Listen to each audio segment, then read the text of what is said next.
Hai teman-teman, kita sampai di episode 3 dan kali ini kita akan membahas mengenai kebutuhan pengguna Agile atau Agile User Requirement ya di course Management Project Agile.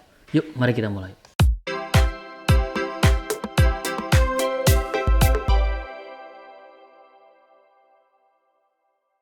Dan ada banyak sekali yang akan kita bahas di video kali ini. Kita akan bahas kebutuhan pengguna, pengelompokan pengguna, dan apa itu product champion. Dan kita akan membahas sebuah standar yang umum kita gunakan, yaitu user story, implementasi dan manfaat user story, life cycle user story dalam salah satu metode yang cukup banyak digunakan, yaitu Scrum Framework.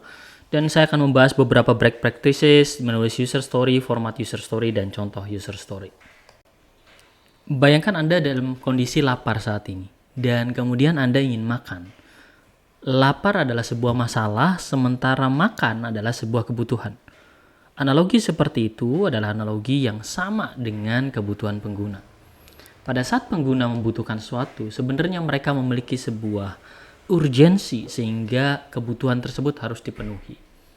Inti dari kebutuhan pengguna adalah apa yang dilakukan, apa yang harus dilakukan, dan apa yang bisa dilakukan. Pengguna dalam hal ini itu adalah orang utama yang menggunakan sistem atau produk kita. Dengan kata lain, mereka adalah aktor utama dari pengembangan sistem. Konsep kebutuhan pengguna umumnya didokumentasikan dengan dua pendekatan. Yang pertama berupa pendekatan use case, yang kedua berupa pendekatan user story. Karena kita menggunakan Agile, maka kita akan menggunakan pendekatan user story yang merupakan standar de facto Agile. Sebelum user story, teman-teman harus melakukan pengelompokan pengguna, karena pengguna pun banyak macamnya. Sama seperti seseorang yang mengunjungi gerai ponsel. Ada yang cuma lihat-lihat saja, ada yang langsung beli cash, ada yang mungkin beli cicilan seperti saya. Ada banyak sekali pendekatan dan itu yang kita kelompokkan. Secara sederhana, kelas pengguna itu dapat dibedakan oleh berbagai macam pendekatan, seperti seberapa sering dia memakai produk, fitur apa yang digunakan, ya, kemampuan dia dan hak dan kewajibannya, ya, kemudian pekerjaan yang dilakukan. Hal seperti itu yang menjadi inti bagaimana sebuah user dikelompokkan. Beberapa kelas pengguna juga bisa ditandai sebagai favorit kalau ternyata kelas pengguna tersebut banyak sekali penggunanya ataupun sering sekali digunakan di sistem. Dan di sini saya memperkenalkan apa yang dimaksud dengan product champion. Product champion adalah beberapa user atau beberapa pengguna yang pasti akan menggunakan aplikasi Anda dan dia memiliki pengetahuan yang sangat mencukupi sehingga dia bisa menjadi narasumber kita, bisa membantu kita melakukan analisis sehingga bisa memudahkan kita dalam mengembangkan sebuah sistem. Bicara sistem, maka kita akan menuju langkah berikutnya, yaitu user story. Jadi langkah sebelumnya teman-teman bisa menentukan user classes, kemudian product championnya, dan yang ketiga adalah menyusun user story.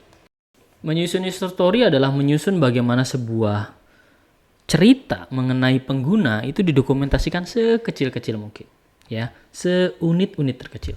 Kalau di kimia ini kita sebut dengan atom. User story berisi penjelasan umum dan informal tentang pengembangan perangkat lunak dan disampaikan dalam kalimat yang sederhana. Dan ini sudut pandangnya adalah sudut pandang end user. Berbeda dengan functional requirement yang teman-teman pernah dengar, sudut pandangnya adalah sudut pandang sistem. Sementara user story, sudut pandangnya adalah sudut pandang end user. User story ini merupakan bagian atau hampir mirip dengan konsep product backlog yang ada di disiplin Scrum. Dan kalau kita bicara user story ini tidak dirancang satu kali jadi. User story ini diperbaiki terus sampai dikembangkan. Saya ingin menceritakan bagaimana struktur sebuah user story di sini. Dan kita memikirkan user story dalam kerangka kerja Agile. Saya mengcapture konsep user story yang ada di Azure DevOps. Di sini rekan-rekan bisa melihat ada satu konsep yang disebut dengan project, dan di bawah project ada sekumpulan epic, ya. Epic itu seperti visi gitu ya. Kemudian di bawahnya ada sekumpulan fitur, di bawah fitur ada user story, dan di bawah user story ada task atau tugas. Fitur itu seperti modul ya, user story itu seperti yang kita katakan tadi, sementara task adalah aktivitas teknis untuk menyelesaikan user story. Kalau kita bicara user story, maka banyak sekali manfaat dari user story. Pada intinya manfaat utama dari user story adalah memahami pengguna, ya. Bagaimana cara memahami pengguna? Ya dengan berkolaborasi dan memahami pengguna dengan berkolaborasi sehingga menghasilkan requirement pengguna yang tepat. Selain itu juga user story juga bisa saja menghasilkan solusi-solusi kreatif yang menghasilkan perangkat lunak yang modern. Kalau kita bicara life cycle user story dalam Scrum, maka kita bicara product backlog. Seringkali user story di Scrum itu disebut dengan product backlog. Kemudian pada saat product backlog itu diaplikasikan atau diterapkan di sprint atau di sebuah iterasi, maka dia menjadi sprint backlog. Konsepnya pada saat sebuah user story itu diubah, maka terjadi perubahan state. State-nya itu bisa created, accepted, ya estimated, kemudian plan, working, dan selesai. Proses-proses ini berubah pada saat setiap tahap selesai dikerjakan. Ada satu konsep definition of done dari user story, dan itu dilakukan oleh developers atau tim developer yang kemudian diterapkan dalam suatu mekanisme tertentu, misalnya Kanban board. Kita akan membahas itu lebih dalam di sesi selanjutnya. Kalau kita bicara best practice dari sebuah user story, intinya user story adalah kita harus membuat user story itu sebagai bahan komunikasi kita. Ya, kita bisa melengkapi dia dengan aspek-aspek yang lain seperti activity diagram, use case, table, ya, user story description, dan sebagainya. Jadi wajar-wajar saja kalau kita ingin mendetailkan user story dengan konsep-konsep yang ada di UML, pemodelan UML. Kita juga bisa menerapkan prinsip INVEST, ya, independent, negotiable, valuable, estimable, dan small testable. Dan pada saat kita bicara user story itu harus ditinjau ulang. Tidak bisa satu kali peninjauan langsung selesai, sehingga teman-teman harus memperbaiki user story itu. Dan bagaimana cara memperbaiki? Yang paling mudah adalah dengan berkomunikasi melalui prototype. Jadi kalau kita bicara user story, sebenarnya menulis user story bukanlah sesuatu yang sulit. Pada saat kita sudah menggunakan Azure DevOps atau misalnya Jira, maka kita sudah memudahkan diri untuk mengerjakan user story secara terdokumentasi. Intinya user story adalah bukan hanya dilengkapi tetapi juga diubah statusnya menjadi selesai dalam pengerjaan atau yang lain. User story bisa dipecah menjadi kumpulan task seperti yang tadi teman-teman lihat di gambar, dan task tersebut bisa diassign ke developer untuk dikerjakan sebaik-baiknya. Dan yang paling menarik lagi bahwa di user story alangkah baiknya ada role yang dilibatkan. Sebuah user story umumnya hanya berlaku untuk satu role. Jadi kalau misalnya ada banyak role dan setiap role itu memiliki user story yang berbeda, maka akan ada banyak user story. Di user story kita juga kadang perlu mendetailkan prosesnya langkah demi langkah. Disinilah kita bisa menggunakan activity diagram ataupun kita bisa menggunakan scenario description. Pada saat kita sudah menuliskannya, kita harus memvalidasinya ke customer atau end user dan kita mendengarkan umpan balik. Dan pada saat user story itu sudah dialokasikan untuk dikerjakan dalam sebuah sprint atau iterasi, selesaikanlah user story itu secara utuh, ya. Dan kalau misalnya terlalu lama, bisa dipecah menjadi unit yang lebih kecil.